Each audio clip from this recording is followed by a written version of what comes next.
Hey everyone. My podcast was episode 51, Ethics in Social Media. It mainly talked about how medical students and their professionalism on social media, but it's clear that anyone in any profession can take the information and advice on the podcast and apply it to their situation. The AMA actually talked about on the podcast how, it could be beneficial to have a professional and a personal account on social media. You see athletes with burners, regular people with fake accounts to hide their identity. This is pretty common.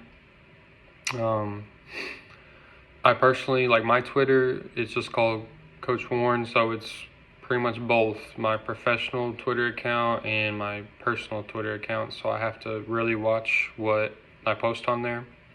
A lot of coaches in the area that I know or players DM me, I have to maintain a good professional look on my social media, and that's really important.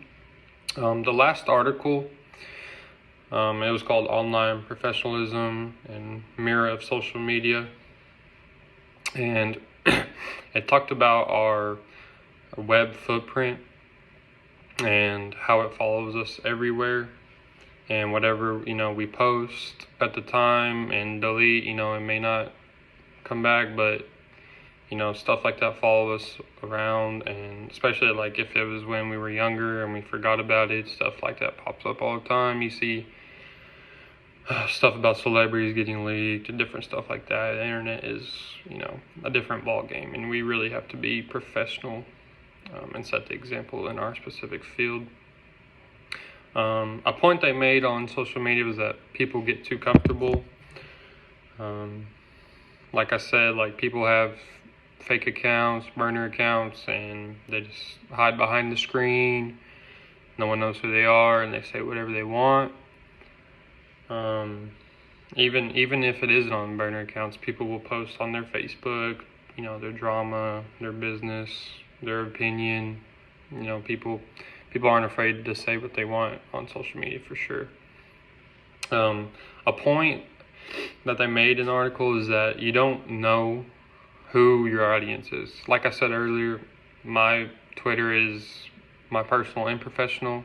I have a couple of my players follow me on there, a couple of coaches. So I don't need to be, finding myself into trouble on there, liking stuff, bad stuff, posting stuff that doesn't need to be posted, setting an example for my followers and students, whoever reaches out to me and sees my account.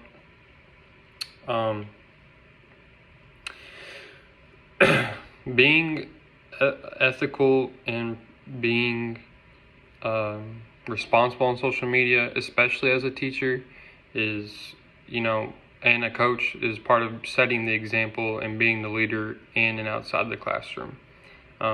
As a former Christian collegiate baseball player, our coach always harped on, what he looks at, what recruits post.